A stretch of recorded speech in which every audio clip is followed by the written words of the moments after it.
Bismillahirrahmanirrahim.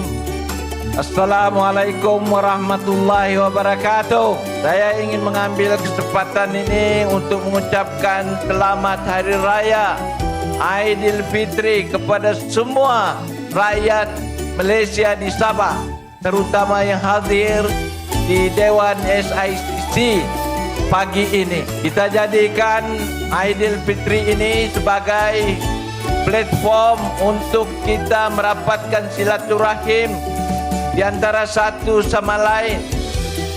Saya mau melihat rakyat kita hidup dalam keadaan harmoni dan sama-sama merayakan apa juga perayaan seperti Aidilfitri ini.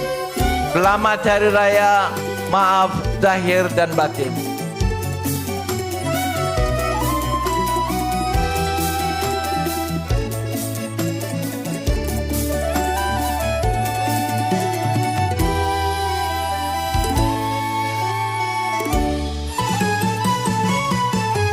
Selamat Zahir dan batin. Terima kasih.